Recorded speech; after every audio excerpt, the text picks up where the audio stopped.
Thank you to these sponsors of the Before I Die New Mexico Virtual Festival in 2020. A Good Goodbye, Gail Rubin puts the fun in funeral planning. After, a new way to stay connected with your loved ones in the cemetery anytime and anywhere. Aquamationinfo.com, where you can learn about alkaline hydrolysis and eco-friendly alternative to flame cremation. Compassion and Choices, offering care and choice at the end of life. Daniel's Family Funerals and Cremations and Gabaldon Mortuary in Albuquerque.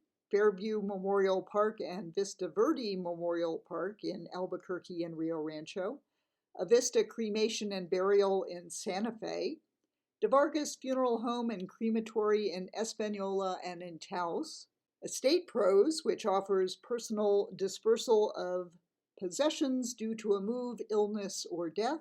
French Funerals and Cremations and Sunset Memorial Park in Albuquerque. And Keeper, which helps you keep memories alive with online tributes to preserve, celebrate, and share life legacies. Death is full of surprises, huh? You have no idea.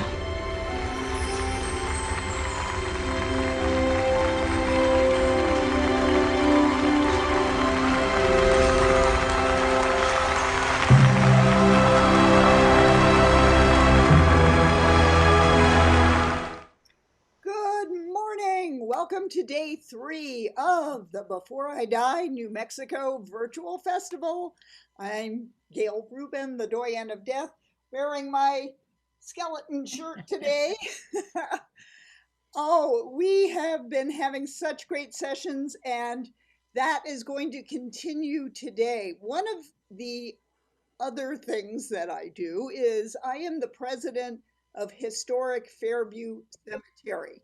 This is excuse me, a 501c3 nonprofit organization, which is in charge of helping to maintain and share the history of this cemetery in Albuquerque, which was established in 1881. And a portion of your ticket sales and our sponsorships are being donated to help support the cemetery. So thank you for your support of the cemetery and the festival and your engagement with us here this morning.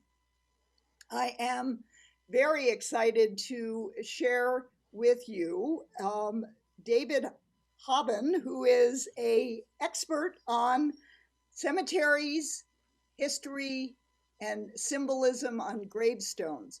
I first got to know David 2 years ago when we were doing in-person Before I Die funeral events. And he got to speak at one of the Daniels funeral homes with his presentation, What Lies Beneath. And we also did a sort of a on-site, what do you call it, a hunt for the headstones. Scavenger hunt. A scavenger hunt to find specific headstones. And I'm hoping we'll get to do that again once we can all meet in person. But because of the pandemic, here we are online. And David has put together a wonderful PowerPoint with information about cemetery symbolism and specifically some of the famous and not so famous people who are buried in Historic Fairview Cemetery. So with that, welcome, David. Thank you for being here. So thank you so much for letting me present. I have actually been doing classes on cemeteries, cemetery history, and symbolism for a number of years, close to 20. And I actually started off, I grew up in the Chicago area, and I'm a huge fan of jazz and the blues music. And I actually got involved with cemeteries in looking for the graves of well-known, famous or not so famous necessarily, blues musicians. And I started seeing all of the amazing monuments and mausoleums and all the history and symbols and whatnot when I started doing that a long time ago, and that just has really grown and branched out. And now I do a class on cemetery history and symbolism um, that actually has grown into a two-part class in some locations. But I do one of those for the Boise. I live in Boise, Idaho now. The Boise community education folks. I've done that class at a number of conferences, genealogy conferences, and ghost conferences. And several years ago, I also developed a class that I call Who Lies Beneath. And it's kind of customized to whatever area I'm teaching in. And we look for famous or not so famous or infamous or just interesting people to talk about. So, what we're doing today is a little combination of both. We're going to talk a little bit about some of the symbolism that you see, the symbols and the emblems that you see on the gravestones at Fairview, and a few of the more interesting people as well. First off, Gail gave you a little information on Fairview. There's over 12,000 burials there. Started back in 1881, and unfortunately, from information at least that I've been able to find, and Gail can correct me on this, is about half of them aren't marked. Is that still correct? That is correct. There's Yeah, about 6,000 markers, so yeah. we can't They get anybody new. Yeah. One of the things that happened, there was a big tuberculosis sanitarium built there, and a lot of deaths from that. And you have uh, just a little bit about everybody. The tuberculosis, of course, doesn't care who you are or what your status is in life. Um, you know, young, old, rich, poor, whatever. So in some cases, you have indigent burials right next to uh, very detailed and expensive monuments in the cemetery. So the first thing we're going to do is we're going to, as I said, we're going to talk a little bit about some of the symbolism that you find there. And if you haven't seen it, I would highly recommend watching the movie Coco. This is a great time of year to do that. And I'm not sure what it's like in Albuquerque, but right now there's a bunch of places here in Boise that are showing this. Some of the libraries and museums and things. And it's a really great movie. And it's a great introduction to someone that's not familiar with the Day of the Dead, the Dia de los Muertos. It's a really great little introduction to that to show you exactly what that's all about. So if you haven't seen it, I would really recommend that. So first off, Fairview Cemetery is the oldest public cemetery in Albuquerque. Roughly 12,000 burials there. Again, close to half unknown, unmarked or unknown. And one of the reasons that we do classes like this, we talk about some of the people that are there, is obviously all these people that are buried there or interred there, they can't tell you their story. So that's one of the things I enjoy. I enjoy traveling. I did travel a lot, of course, not so much traveling anymore, but research into different areas and cemeteries and find out just some of the really interesting people that are there. Not necessarily famous, but just a lot of people have very interesting stories. And so that's one of the reasons we do this, is to tell you some of those stories. One of the symbols that's very common all over the country is a very large fraternal organization called Modern Woodman, or Woodman of the World. Modern Woodman was started in 1882 as a fraternal organization, branched off another division of that, Woodman of the World. And it's one of the largest fraternal and beneficial societies in the United States. It actually is it's an insurance organization. It was founded in Omaha, Nebraska in 1890. And the first member was a gentleman by the name of William McCauley, Independence, Kansas in 1890. And 6 months after the organization started, they had their first death claim. Um, one of the phrases that they use is no woodman will lie in an unmarked grave. And one of the benefits of belonging to that organization was they would provide you with a tombstone. The early woodmen of the world, their policies provided for a death and monument benefit They're originally given to members free. Later on, there was a charge for that, but you will find a number of different styles, but they always relate to wood in somehow, wood or a tree or a stump, whatever. And this is just a couple of styles that you see here. Some of them are fairly simple, like these markers that will have the Woodman seal on it, but many of them will actually relate to a tree, a wood stump, something like that.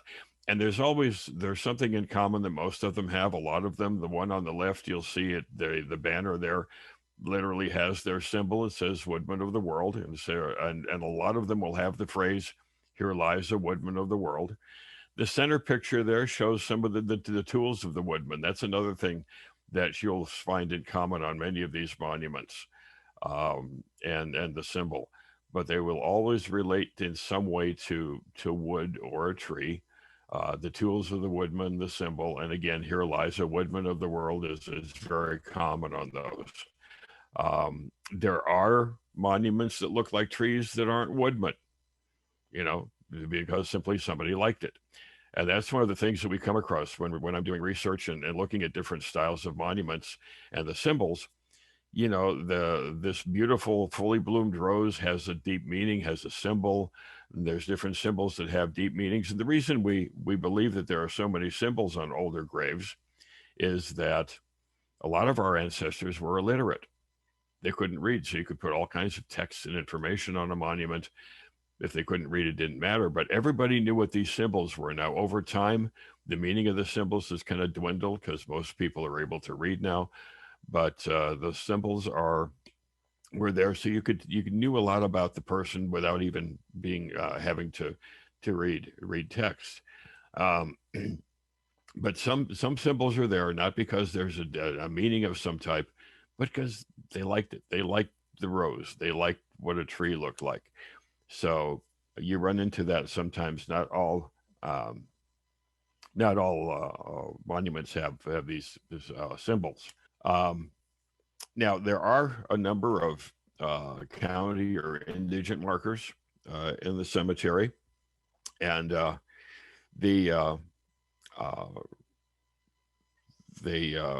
number of the indigents, they're laid in the cemetery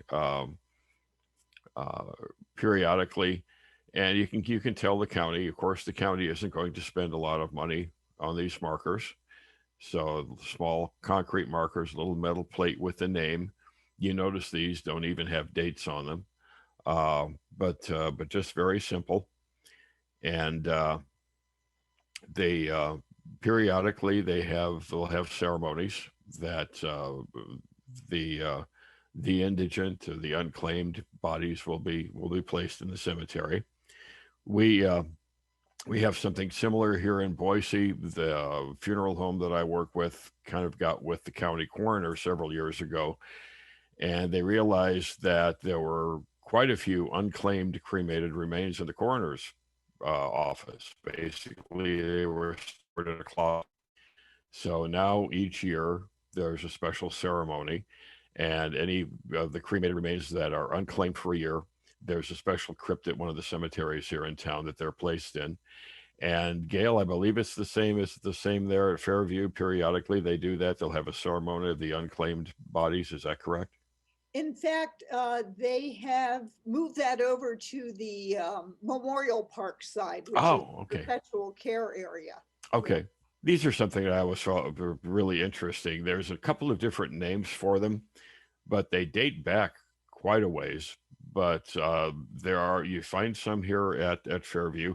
They're called mort cages, or sometimes they're called a mort safe. But basically, what it is a uh, uh, cage, fence, whatever. It's designed to protect the graves from being disturbed. This is a simple one here. Uh, Looks like a small house, of course, but basically it's designed to protect the graves from being disturbed. Some mort cages you find in some cemeteries, especially back east, even in Europe, very fancy, but the design was to protect the grave. Many years ago, when medical schools had difficulty obtaining cadavers for their students to work on, there was a new profession that was developed called the resurrectionist. And a resurrectionist was someone who would hang around the cemetery, and after the funeral, after everybody had left, the family had left, the friends had left, and the caretakers, the grave diggers were going to cover up the grave and fill it in. The resurrectionist would go over, pay the grave diggers a few extra dollars to just go off for a while somewhere, and the resurrectionist would take the body and take it to a medical school and sell it to a medical school for cadaver for their students to work on. Did the medical schools know where the bodies came from? Of course they did, but did they care? No, because they had a body to work on. But that was fairly common. You freshly the freshly dead would be dug up and sold to medical schools. The Mort cages or the Mort safes were designed to keep that from happening, to protect the grave. There's another type of marker that we're going to talk about in a little bit called a Wolfe stone. And that developed into what's called a ledger. And it also is designed to protect the grave from not only people, but from animals as well. And this also protects the grave from animals. The Old West and in different parts of the country, you have a lot of wildlife, wolves, different animals that might dig up the grave. It's one of the reasons that the old custom of 6 feet underground burial, hoping that the scent wouldn't come up and attract the animals. So wolf stones, or ledgers as they're called. The first name was called Wolfstone, and I'm sorry, I put an E in Wolf and it's not supposed to be there. I have to go back and fix that. But literally, they were designed when our ancestors came out west. They came across the prairies, across the deserts, and whatnot, and these huge treks out west, and someone would die during the trip. And of course, back then, way before embalming, you didn't keep the body with you and keep the body and take the body with you. So they were buried wherever they died, the desert, the prairie, whatever. Not wanting animals, wolves or other animals, to dig up the body and desecrate it, huge boulders or huge stones were placed on top of the grave called wolf stones. And that protected the grave, and it prevented animals from digging it up. A little bit later, it got a little fancier. They started calling them ledgers because of the design. But if you look at the shape of the ledger, it does exactly what a wolf stone does. It covers exactly where the grave is and protects that grave from being desecrated, animals or whatnot. There are still some parts of the country where we're concerned with that. We have some forests and hills around Boise, and during certain times of the year, we will have wild animals, wolves, sometimes deer, whatever, wander down into town. And we're not really worried about them digging up the graves, but these ledgers are still very common in cemeteries. Now they're more for looks and tradition than anything else. But you can see there's a couple different styles. Some are just flat, some are raised up. But there are different styles, and even though they look nice, they're pretty. Again, the idea is to protect the grave from being desecrated either by animals or by people. Wrought iron fences are interesting, or iron fences around graves are kind of interesting. They look pretty. They're really nice. We have a lot of them out west. We have a cemetery that not too far from Boise in a very small town called Idaho City. It's a huge pioneer cemetery. We have a lot of these wrought iron fences or metal fences around the graves. Again, they look very pretty, and there's a practical reason to it. One of the if you Google the question, why are there fences around cemeteries, you get kind of strange answers, and one of the comical answers is because people are dying to get in. Okay, old joke there. But the wrought iron fences, not only do they look nice, but there was a practical purpose. There was a belief that the wrought iron fence or the metal fences, excuse me, would actually keep the spirit from wandering around. The spirit would come up through the grave of the deceased, and the belief was that the wrought iron fence or the iron fence, the metal fence, would keep those folks from wandering around. Um, the graves, again, one of the reasons that they are 6 feet deep was to supposedly keep the spirit underground. Again, it also helped with supposedly the thought was to keep the scent from coming up, animals desecrating the grave and whatnot. And the fence protected the grave from that as well, from animals in a lot of cases. Now, when you see a concrete border or some type of border around a grave, that's called a bed. And the beds basically just outline the grave. There is and it provides a place for it delineates where the grave is. So hopefully, you don't walk over it, you don't step on it, but it also provides a place to put mementos, stones, plants, things like that, and that just delineates where the grave is. One of the fancier ones that I've seen is back in Washington, D.C., and there's actually the folks had quite a sense of humor. There was a pair of sisters, the Hall sisters, that in the 1700s, maybe early 1800s, but the early days back there in Washington, D.C., they ran brothels. They were entrepreneurs, ran some brothels. And when they died, there's some very beautiful statues for each. There's a beautiful statue for each of the sisters. And there is a bed around the grave sites.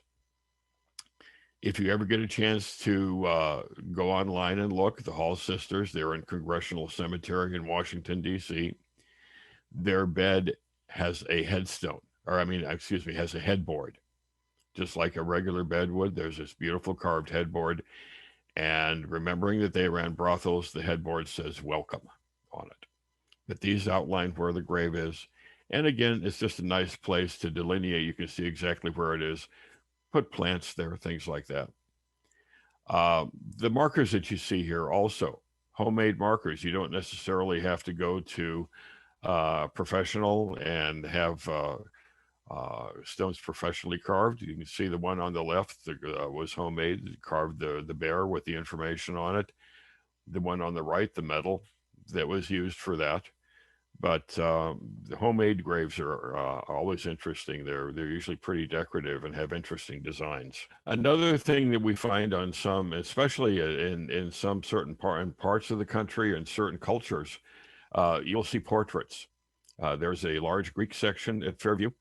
There are a number of portraits there, and you'll see they were originally the portrait was printed on porcelain and placed on the markers. And initially, when those came out, there were many cemeteries that didn't allow the portraits to be on the markers. The reason for that was they were printed on porcelain, which was somewhat delicate, and the porcelain was easily damaged, vandalized, even stolen sometimes. And some cemeteries would not allow these portraits because grandma's buried in the cemetery. She has a portrait on her marker, and you go visit grandma, and you get there, and some careless grounds person has hit it with a tool or a rock, and it's cracked and it's damaged, or even vandalized, or maybe even stolen. And you're already grieving because grandma's dead. You're visiting her grave, and now her portrait's damaged or vandalized, and that just increases the grief. So initially, there were some cemeteries that didn't allow them. People would actually have these portraits taken specifically for that use. Many times, the portraits that you see on the markers were when the person was younger, healthier, if you will, but younger. They would literally get dressed up, their Sunday best, their finest, have the portrait taken for that purpose, because that's how they wanted you to remember them. They don't want you to remember them necessarily when they're 99 years old and frail and sick. But when I was 60, boy, I was sharp looking. And that's how they want you to remember them. When they were younger, they looked great. And that's the memory they want you to keep of them. Many of the portraits now, of course, many are in color besides the black and white portraits. They're no longer printed, of course, on porcelain. But many now that you see in a cemetery will actually have a small metal plate or a cover that goes over and protects it. because cemetery caretakers sometimes, again, are careless. Rocks fly up from the mowing machines and whatnot. And these metal covers protect it. And you just lift the cover up and you can see the portrait. But they're very common with some of the older sections of the cemetery. This particular style, and I didn't know this until I just learned this probably just a few years ago. There's a name for this style of marker, and it's called a bolster style, like a pillow. And one of the things that you will see in some cemeteries and some grave markers is that you'll see some things and some symbols and styles of markers that are designed to kind of make the deceased feel comfortable. And a bolster, pillow, kind of make things feel comfortable for them, for the people visiting them. And it's just designed to look nice and comfy and very nice for the deceased. A lot of style marker, these are called pedestal markers because it's a pedestal and there's usually something on top. Sometimes it's a statue, sometimes it's an urn. These particular cases, it's an open book. Generally, when you see an open book on a monument like this, that indicates that it's the Bible, indicates the person was a person of faith, believed in the Bible. Sometimes you will see two closed books, one on top of the other. That often represents, again, the Bible, the New Testament, and the Old Testament. Some LDS graves that you may see, Latter-day Saints, the Mormons, have three books. They have the Old Testament, the New Testament, the Bible, plus another scripture called the Book of Mormon.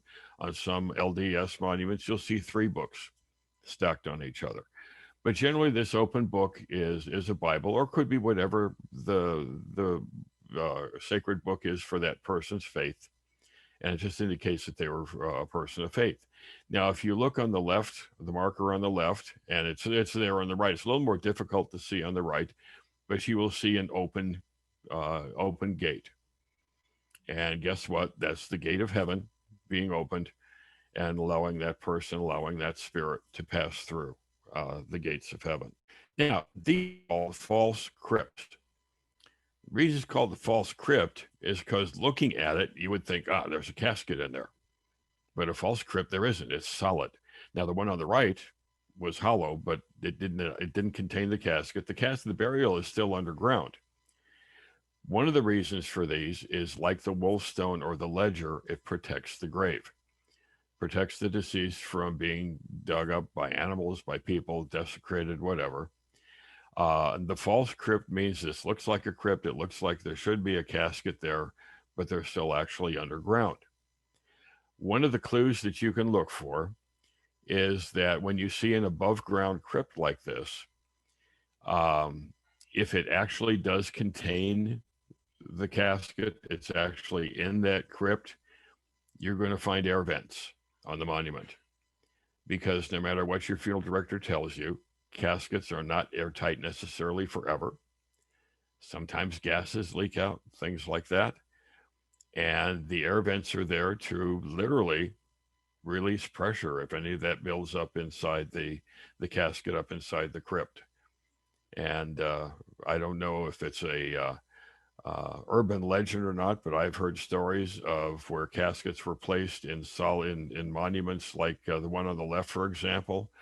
No air vents, pressure literally built up inside, and they started cracking, even some explosive stuff going on sometimes. Again, I don't know if that's an urban legend, but it can cause damage and cracks and things if pressure builds up inside. So if the casket is actually in the crypt, you're going to see some air vents. Here's another look at the homemade markers. They're always very personal. I love seeing these when I go to cemeteries. And it obviously means that there was a lot of love for this person, and they wanted to show this person their love. So they literally made them their monuments and their markers. Those are always interesting. Hispanic graves are one culture that the graves are and the monuments are all usually very personalized, colorful to some extent, but very personalized and really very pretty. And again, it shows a lot of love for that person, that they actually took the time to actually hand make their markers, their monuments like that. There are hundreds of fraternal orders. We talked about the Woodman of the world, talked about those initially, but there are literally hundreds and hundreds of fraternal organizations, the Masons, the Elks, the Moose, and they all have their own symbols that you'll see on graves if that person was a member of that organization. This is one that is fairly common. There are a lot of folks that belong to the International Order of Oddfellows. Their symbol is 3 links of chain. You can see that on both of the monuments there, the 3 links of chain. The one on the left has letters in the links, F, L, and T. That stands for friendship, love, and truth. Fraternal organizations were started. You can start a fraternal organization for literally any reason, for cultural reasons, ethnicity, beliefs, religious beliefs, all types of reasons for that, for starting a fraternal organization. And a lot of them will have benefits. They benefit their members. For example, the Woodmen that provide the cemetery monument. A lot of fraternal organizations contribute to specific charities. The Shriners, for example, the Shriners Hospitals for Children, different types of charities like that they contribute to. But the symbol in the center there, the 3 links, again, friendship, love, and truth. The symbol on the right is the women's order of Oddfellows called the Rebeccas. And again, even if you couldn't read, you saw those symbols and you know that person was a member of that particular organization. You'll also find a lot of cemeteries will have sections specifically for that group. You'll have maybe a Masonic section, an Oddfellows section, things like that. Not so much anymore with modern cemeteries, but we have a cemetery here in Boise that is still somewhat separated. There's a Catholic section, a Protestant section, a Masonic section, a military section. There's an Islamic section. And you may find that in a lot of cemeteries where they're still kind of in one specific area. So we're going to talk just a little bit about some of the folks that you're going to find at Fairview. Again, not necessarily famous worldwide, but some folks that just have some interesting stories. There is a good-sized military section at Fairview, and you'll see a lot of different years, different styles of the military marker. The standard military marker is the upright marker with the rounded top, but there's different styles depending on what year. The one on the right, James Price, that's called a shield type marker. That's one of the earlier ones. Now, initially, military markers were wood. And of course, those are long gone. The shield type marker was one of the earlier ones. Notice there's no dates on there. It'll have the name of the person, the company that they were in the military, but the early ones did not have dates. Over the years, they've progressed. Initially, when they came out with the military markers, when we talked about religious symbols on them, initially there were only 2. There was a cross if you were Christian and a Star of David if you were Jewish. Since then, that has grown, and I believe they're up into the high 60s, mid or high 60s now with the number of religious symbols that you can have. I kind of have a personal goal. I try to find all the different symbols, and I would like to personally photograph every single one. I've gotten somewhere in the 50s right now, the different symbols.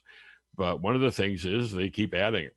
So they're also now, they've added a number of non-denominational symbols, landing eagles and things like that. So if you go to the Veterans Administration website and look up what are called emblems of belief, you'll see charts, excuse me, of all the different emblems that there are available for you to put on military markers. And it's interesting. When I was traveling a lot, I'd always would go to the military section and try to find ones I hadn't found yet.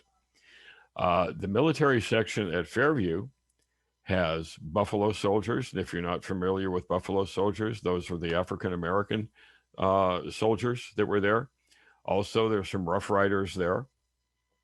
James Price, he's one of 14 buffalo soldiers that are buried there in the historic cemetery. Only a few of them actually have headstones.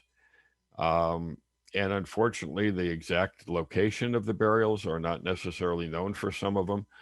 But there are 14 of the Buffalo Soldiers, again, the African American soldiers that participated in the war.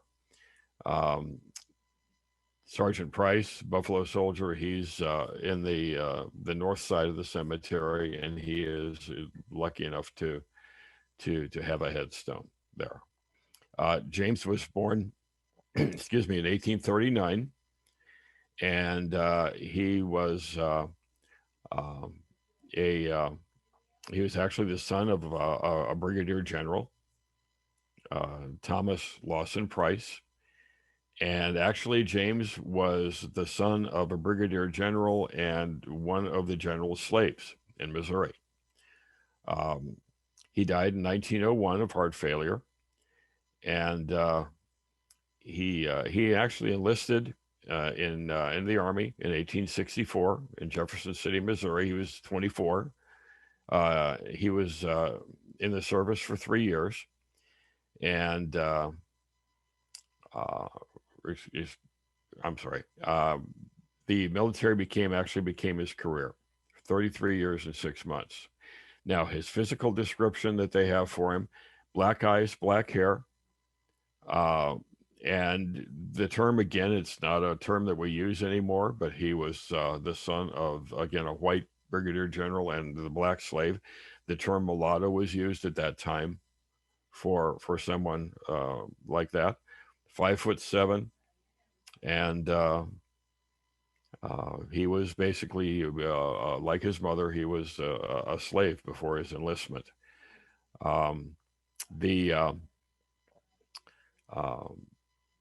He was assigned to Tupelo, Spanish Fort, Mississippi, and also assigned to Louisiana. Eventually, he was reassigned in 1872, Santa Fe, New Mexico, and served in New Mexico. He retired in Albuquerque, was issued a pension in 1897. He never married, but he is one of the few Buffalo Soldiers that actually does have a marker. There are also 19 Rough Riders from the Spanish-American War there. There are 42 Spanish-American War veterans there. 17 of them were the Rough Riders. If you remember Rough Riders, Teddy Roosevelt. And one of the Rough Riders is Charles Passmore. And I'm sorry I don't have a picture of his stone, but he was born in 1856, died in 1922. He also has the Oddfellows symbol on his headstone. He was a personal bodyguard to General Frederick Funston in the Philippine campaign, and he died at the age of 66. Again, served in the Spanish-American War, the Philippine insurrection, also the World War. And he received a personal letter from General Funston and appraised him for his assistance in the capture of different forts and whatnot, and was quite active in the military. You can see the military section there again. 42 Spanish-American War vets. 17 of those were Rough Riders. You can see intermixed here with the different military markers. You see some of the more standard, more modern ones, the ones in the front, and a few spots there on the left, and then to the right, you can see the old shield type markers from the older graves there. There's another family plot for the Sims family. And there you have Albert, his wife Ruth, and Ruth's son, John McCormick. You also see a large boulder there. John was killed in a climbing accident. The boulder that you see there is actually the boulder that John's body was found on when they found his body after the climbing accident. First off, Albert, he was a member of the New Mexico State House of Representatives from 1925 to 1927, U.S. Representative from New Mexico, 1929 to 31, and also a member of the Republican National Party, 1932-1934. And this family has the ledger type markers, again, the flat markers there, designed to protect the graves. Ruth, his wife, is actually the daughter of a U.S. senator. She was the daughter of Senator Marcus Hanna. She was educated in private schools in Ohio, New York, Connecticut, and became owner and operator of a dairy farm in Illinois. She got married to a congressman and Senator Joseph McCormick, and McCormick was from a very prominent family, newspaper publishing family, and she was also very active in newspapers as well, the publishing of newspapers, and she was very active in the women's suffrage movement. In 1919, she became chairman of the Republican National Committee's newly formed women's organization, the Women's Executive Committee. She served until 1924 in that position. 1924, she was elected Republican National Committee woman from Illinois. She held that until 1928. Her husband was an unsuccessful candidate for re-election in the Senate in 1924, and unfortunately, his first husband, Mr. McCormick, committed suicide in 1925. 1928, Ruth was elected to the U.S. House of Representatives, served one term, 29 to 31. In 1930, she was an unsuccessful at becoming the Republican nominee for U.S. Senator. And after that, she returned to the newspaper interests. In 1932, that's when she married Albert Sims, the congressman and Republican National Committee member from New Mexico. She did have a son. Again, Ruth had a son, John, with McCormick when she was married to him. And John McCormick, they called him Johnny. He died in a mountain climbing accident in 1938. And again, the boulder that you see there on the family plot is the boulder that his body was found on. They moved that to the cemetery. Albert Sims, again, see the close-up of his monument there, is a member of the New Mexico State House of Representatives, U.S. Representative from New Mexico, and again, the Republican National Committee. Ruth is a photograph of her and her stone, her monument. And a lot of times when you're looking at gravestones and monuments, especially if you're interested in genealogy, sometimes you can pick up some good information. So we know that Ruth Hanna Sims is here, but we also know by looking at her monument, she was the daughter of Marcus and Charlotte Hanna. If you look very carefully on monuments, there's a lot of information you can get. You may find that their parents are listed, even sometimes children are listed on the monuments, where they were born, where they died. Some of the older monuments, you will see birth dates, but you won't see a death date. But what it will tell you is exactly how old the person was when they died. So, for example, born February 2nd, 1932, died age 32 years, 1 month, 3 days. So even though the date isn't there, you can figure out from that information what the death date was. So a lot of information if you just take time to look at the stones. John again was killed in the climbing accident, and Sandia Peak was where that accident took place, and he's there with him. Another well-known resident, Bobby Foster, and Bobby was, first off, you can see he was in the military, he was in the Air Force, and anybody that is in the military can receive one of the military markers.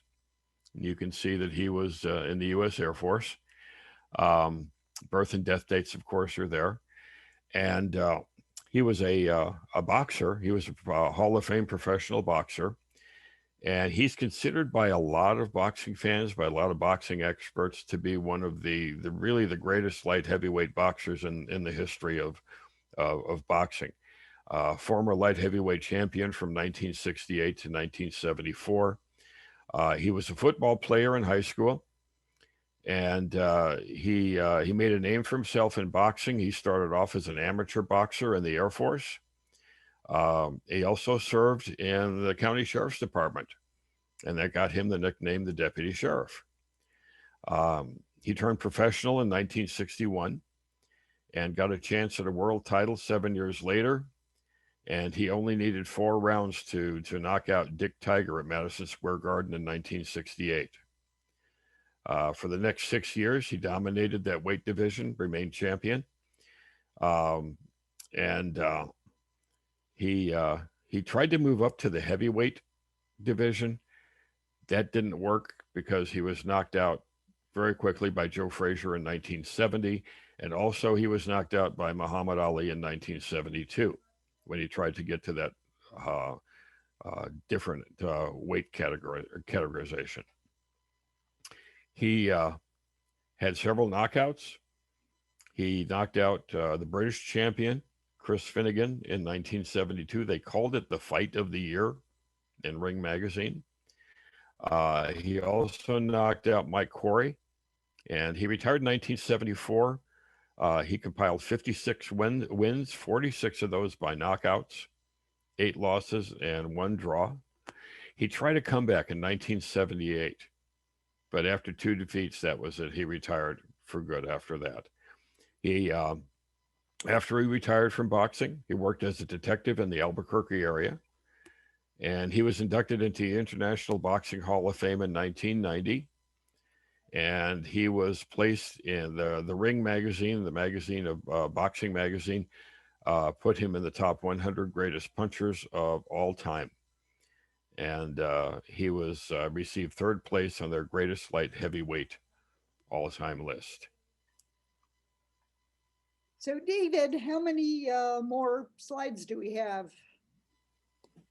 Oh, I'm sorry, we're running late. Yeah. I am sorry. Tell you what, let's just go through it, and I'll just show you the grave sites. We'll just go through these, and you folks can look these folks up, do some research if you'd like, but we'll just go through the rest of them very quickly. I'm sorry, I lost track of time. That's okay. We will be doing some blog posts on the Historic Fairview Cemetery website. So all right. So we'll just show you some of the markers here real quick and finish up. And again, you can look these folks up if you like. Kiko Honda is buried there at the cemetery. Kiko was, you can see the monument was initially broken, possibly pushed over, possibly fell, but it's been repaired on that one photograph I have there. And Francisco, beautiful marker there. And again, you can kind of look for these and look these folks up if you like. And if you want to jump in, Gail, with any information.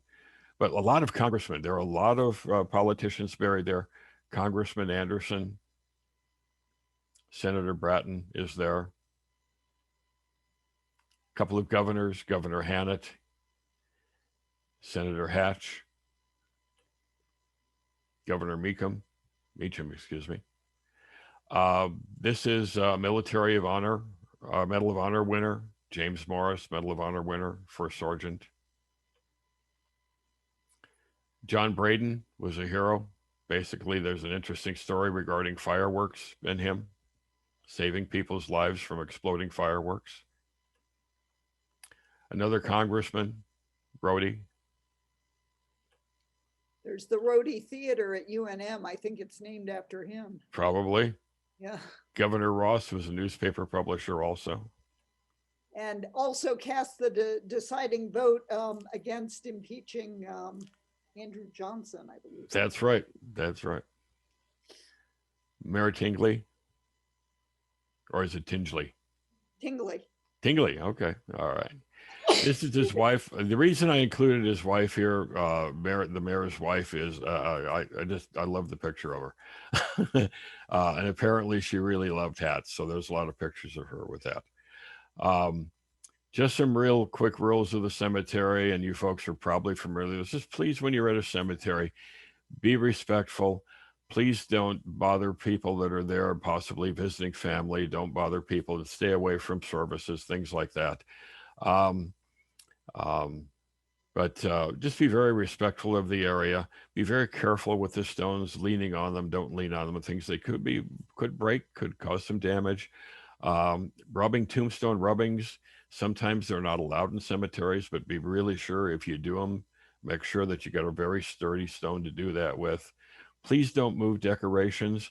What may look like trash to you, a empty package, a cigarette package, an empty bottle of a beer, something like that, could literally have been left there as a memento from someone. So, about the only thing I've ever done as far as moving anything was if I find small American flags, if they're on the ground, if they're tipped over, I always try to write those. But you never know what's there as a memento. So please don't move stuff. Please don't go in after dark or after the regular hours of operation. And please don't leave your vehicle running and idling. Could damage structures and things. And this is something that we find a lot, at least around here, we have a problem with to some extent. Um, cemeteries aren't campgrounds. They're not places for you to go and neck with your girlfriend, things like that. So remember, be very respectful of those areas. Okay. But do go and look. Beautiful history, education, monuments, nature. Please go and visit them. And that's the end. Thank you. I'm sorry we kind of took too much time there. That's okay. Thank you so much, David. Let's all give hands up applause. Oh, I like the dead end sign. That's great. Oh, yay. There we have little applause symbols coming up on our. Oh, thank you. Thank you. So we'll need to wrap up this session here. And David, do you have a website so people can learn more about what you do? The only thing I have the closest to that would be my Facebook page. I really don't have a website as such, but I do a lot of contributing to the Find a Grave website. But my Facebook page probably is the closest thing that you're going to get to a web page for me right now. And what's your Facebook page? It's just look up David M. Habben, just the name David M. Habben. Okay. Now, don't confuse me with my son. My son also has that name, but he's David M. Habben II. Okay. So if you see someone that looks a lot younger than me, that's him. Okay. Great. Well, thank you for joining us. We're going to take a quick couple-minute break, and then we'll be back online for our Before I Die today's Death Cafe discussion. So see you all in the next Zoom room in a few minutes. Thank you for joining us.